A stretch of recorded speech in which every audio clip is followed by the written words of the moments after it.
Good evening, all. Today, we'll discuss this ultrasound image showing the return product of conception inside the uterine cavity. So, basically, we are planned for a hysteroscopic mechanical removal of return product of conception by using hysteroscopic mechanical morcellator. You can see this the hanging RPOC, tongue shape RPOC, that is from the fundal of uterus. You can see the endometrial cavity, how nicely it is visualized by hysteroscopy.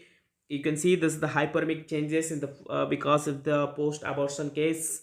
Okay, so you can see the ostia, both side ostia easily visualized, and you can see the RPOC is completely coming from the frontal attachment of the RPOC. You can see there is a tongue shape RPOC. You can see bubbling is coming out through ostia. So now your plan is, after visualization, you introduce the mechanical morcellator under hysteroscopic guidance. You can see hysteroscopic mechanical morcellator, how it is remove all the product of conceptions by piece with a it has a this a benefit is all the product is removed easily under your visions. So no written product of conception is there after this procedure. So this is a complete procedure. There is a less chance of injury to the surrounding endometrium and also myometrium. It is not penetrate so much to the myometrial wall under visions. Directly it is remove. It has a separate suction catheters containing, it is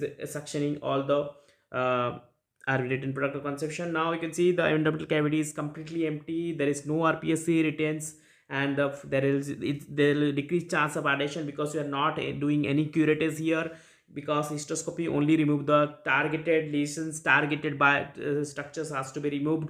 There is no extra injury to the surrounding structures.